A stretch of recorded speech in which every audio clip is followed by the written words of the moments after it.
السلام علیکم دوستو، کافی ٹائم سے میں نے کوئی ویڈیو نہیں ڈالی۔ اس کی سب سے بڑی وجہ یہ تھی کہ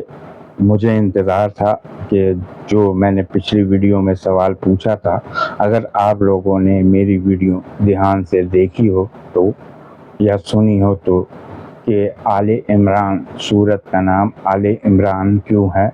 تو مجھے انتظار تھا کہ کوئی بھی میرا بھائی یا بہن اس کا جواب ضرور دے گا، لیکن ابھی تک کوئی جواب نہیں آیا۔ تو پھر تھوڑا سا مزید بزی رہنے کی بھی وجہ ہے کہ میں نے آپ کو پہلے بھی بتایا تھا کہ میں کوئی پروفیشنل یوٹیوبر نہیں ہوں،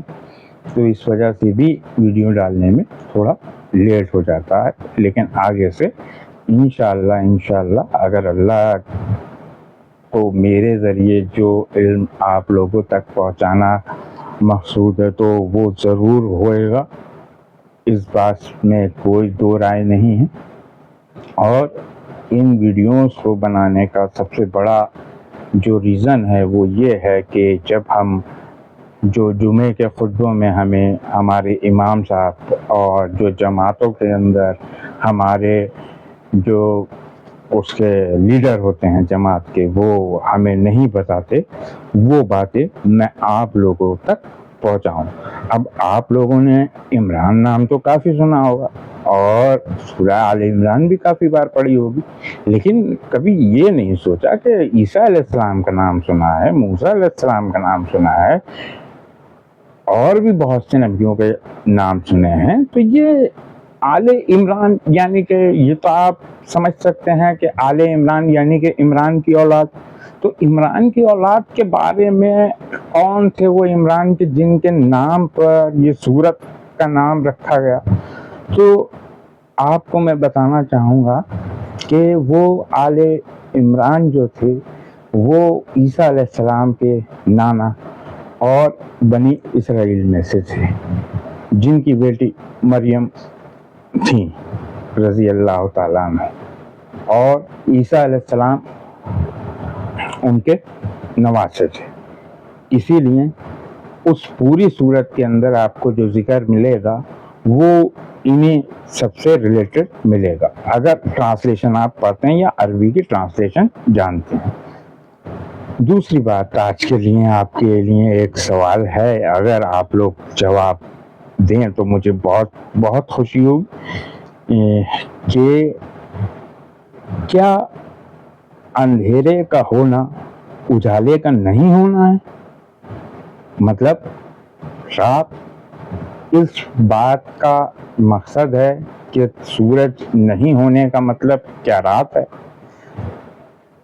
اس کا جواب کی میں آپ سے امید کروں گا کہ آپ لوگ اس کا جواب مجھے ضرور دیں۔ اور ایک بات آپ سے میں یہ ضرور کہنا چاہوں گا کہ ویڈیو کو آپ ذرا توجہ سے دیکھا کریں، کیونکہ ابھی تو یہ ویڈیوز چھوٹی سیریز ہیں، لیکن آگے چل کر مزید یہ بڑی ہونے والی ہیں، اور اسی کے ساتھ ساتھ اگر آپ لوگوں کا پیار ملتا رہا اور اللہ تعالیٰ کو میرے ذریعے آپ تک انفارمیشن پہنچانا مقصود ہوا تو ضرور میں ویڈیو ڈالتا رہوں گا۔ دوسری چیز، اب ہم آتے ہیں اپنے ٹاپک پہ، کہ آدم ثانی نوح علیہ السلام کے زمانے میں جو شرک ہو رہا تھا وہ میں نے آپ کو پچھلی ویڈیو میں بتایا تھا۔ آپ کو اس بارے میں آج سے پہلے میں یقیناً کہہ سکتا ہوں کہ کسی بھی خطبے میں، کسی بھی جماعت میں اس بارے میں نہیں بتایا گیا ہوگا۔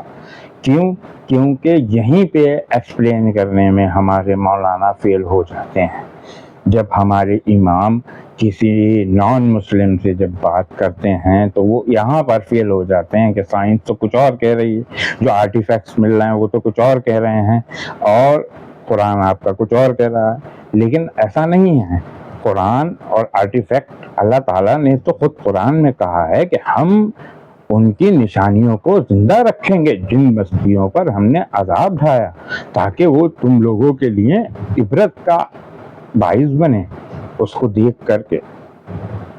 خیر آگے آپ کو میں یہ بتانا چاہوں گا کہ نوح علیہ السلام کی کشتی کیسی ہوگی. وہ کشتی کیا آپ امیجن کر سکتے ہیں؟ آپ سوچ سکتے ہیں کہ وہ کشتی کس ٹائپ کی رہی ہوگی؟ کیونکہ یہ سوال کافی بار میرے ذہن میں آتا تھا کہ آج دنیا میں لاکھوں اسپیشیز موجود ہیں تو کتنی بڑی ناؤ بنائی گئی ہوگی اور اس میں کیسے سب لوگوں کو فٹ کرا گیا ہو. کیونکہ اللہ تعالیٰ نے سورہ نوح میں یہ فرمایا ہے کہ اب تم ان میں سے سب جانوروں میں سے پاک جوڑے لے لو. جب پاک جوڑے لینے کی بات آتی ہے تو پاک جوڑے اسی لیے لیے گئے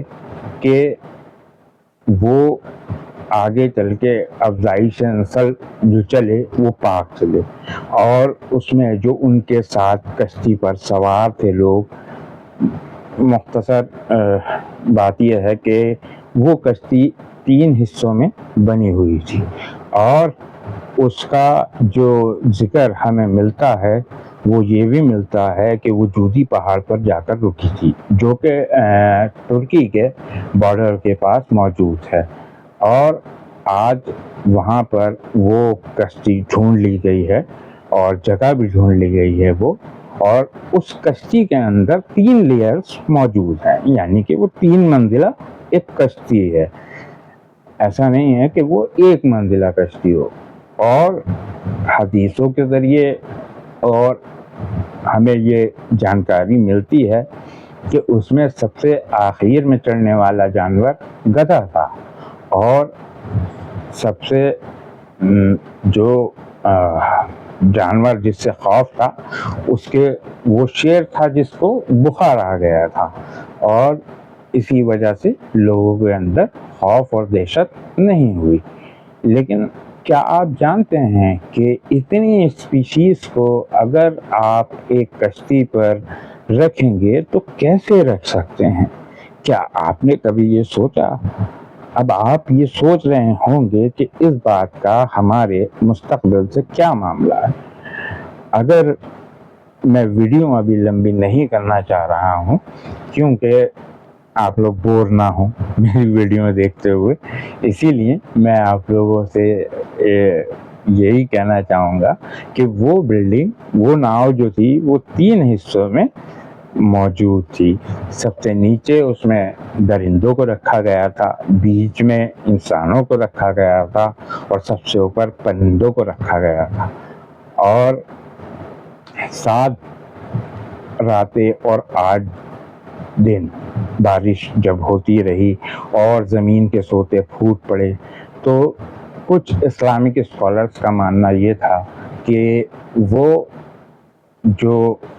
فلوڈ تھا وہ ایک خاص مختصر جگہ پہ ہی آیا تھا، بلکہ جبکہ ایسا نہیں ہے. جب 7 دن اور 8 راتیں متواتر بارش ہوگی تو آپ ذرا اندازہ لگائیے کہ سی لیول کے حساب کے مطابق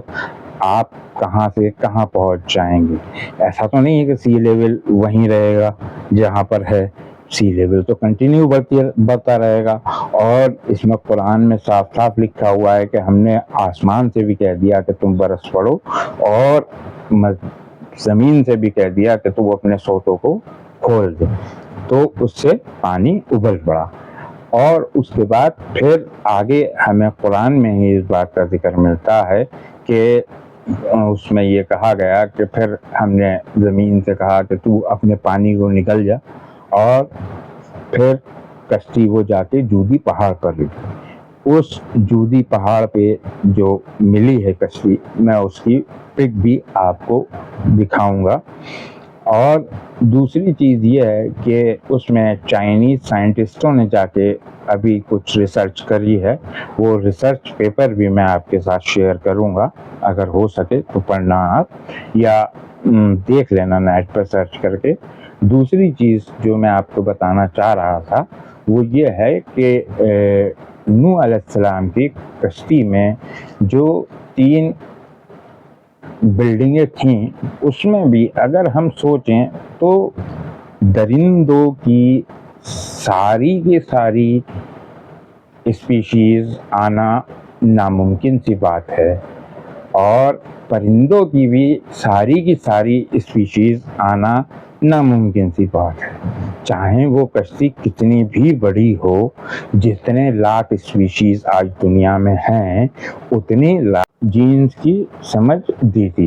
لیکن یہ کہنا غلط ہوگا، کیونکہ اس بات کو اگر ہم مانتے ہیں کہ ان کے پاس جینس کی سمجھ تھی اور انہوں نے خالی ان کے جینس ہی اس کشتی پہ رکھے، تو قرآن کی یہ بات کہ ان کے جوڑے لے لو یہ بھی اس سے ٹکرا رہی ہے۔ اور دوسری مزید بات جو ٹکرا رہی ہے وہ یہ کہ جو حدیثوں میں موجود ہے کہ اس میں شیر کو بخار آ گیا تھا اور بہت سی چیزیں، تو کیا آپ امیجن کر سکتے ہیں کہ وہ کشتی کیسی رہی ہوگی، وہ منظر کیسا رہا ہوگا؟ جیسے آج بارش ہو رہی ہے، 2-3 دن سے پچھلے کافی اندھیرا ہے، رات کو خوفناک منظر ہے، دن میں بھی بارش ہے، اور بارش ابھی تو رک رہی ہے، لیکن آپ ذرا سوچ کے دیکھیے کہ جب 8 دن اور 7 راتیں متواتر بارش ہوتی رہے تو وہاں پر کیا عالم ہوگا، یا 8 راتیں اور 7 دن۔ خیر میں اس میں بحث نہیں کرنا چاہوں گا کہ مجھے اس پہ آبجیکشن لگا دے کہ یہ تو آپ نے غلط کہا۔ ویسے کمنٹ تو آپ لوگ نہیں کر پائے، پتہ نہیں کیوں، شاید آپ لوگوں نے سیریسلی سنا نہیں، لیکن میں آپ سے یہی درخواست کروں گا کہ میں آپ کو آگے لے جا کر کے آپ کو وہ انفارمیشن دوں گا جو ہمارے اماموں کو ہمیں دینا چاہیے، جو ہمارے جماعتوں میں جانے پہ ہمیں ملنا چاہیے۔ ہمیں ہمارے خطبوں میں ملتا کیا ہے سننے کو کہ ہم کتنی غلطیاں کر رہے ہیں، ہمیں حضور بخشوا دیں گے، اور جماعتوں میں جاتے ہیں تو ملتا ہے کہ صاحب آپ جو ہے یہاں پہ دین کو جو ہے پھیلائیے، جبکہ ایک کہانی اس کے برعکس ہے، لیکن وہ آپ کو تبھی سمجھ میں آئے گی جب آپ رفتہ رفتہ کر کے اس پلیٹ فارم پہ چلتے چلے جائیں گے۔ اگر میں آپ کو ایک دم سے وہ باتیں بتا دوں گا تو آپ ان باتوں کو آبزرو نہیں کر پائیں گے، کیونکہ وہ آپ کے لیے آپ بچپن سے جو چیز ہوتے دیکھتے آئے ہیں، چاہے آپ ایک جماعت والے گھر سے تعلق رکھتے ہوں یا جماعت سے تعلق رکھتے ہوں یا بنا جماعت والی جگہ سے تعلق رکھتے ہیں، تو وہاں پر اگر آپ کسی جماعت سے تعلق نہیں رکھتے ہیں تو پھر آپ نے جمعے کے خطبوں میں مولاناؤں کے جو خطبے اگر دھیان سے سنیں، بشرطے کہ آپ سوئے نہ ہوں، تو اس میں آپ کو وہ ڈیٹیل جو ان کو دینا چاہیے وہ انہوں نے نہیں دی ہے۔ کیوں نہیں دی ہے اس کا بھی ریزن ہے، وہ بھی آگے چل کر آپ کو سمجھ میں آ جائے گا جب یہ کڑیاں ساری جڑتی چلی جائیں گی۔ خیر اپنے سوال پہ واپس آتے ہیں کہ اس میں کیسے 3 بلڈنگوں کے اندر اتنی ساری اسپیشیز جمع کر لی گئیں۔ تو آپ کو میں بتا دوں کہ بل ڈاگ جسے آپ جانتے ہیں یہ کوئی زیادہ پرانی نسل نہیں ہے، یہ 200 سال پرانی ایک کراس بریڈنگ کے ذریعے بنائی گئی ایک نسل ہے۔ اب بات آتی ہے کہ جاندار کسے کہتے ہیں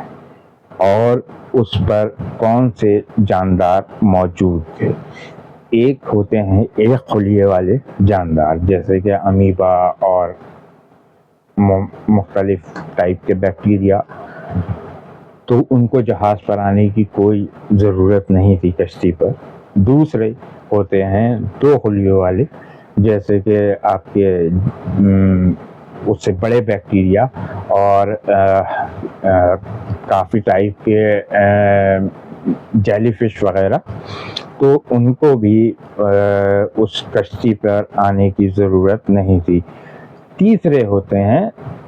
2 سے زیادہ خلیوں والے لوگ، جس میں ہم بھی ایگزسٹ کرتے ہیں۔ یہاں پر ذکر آتا ہے کہ اس ٹائم پر کتنے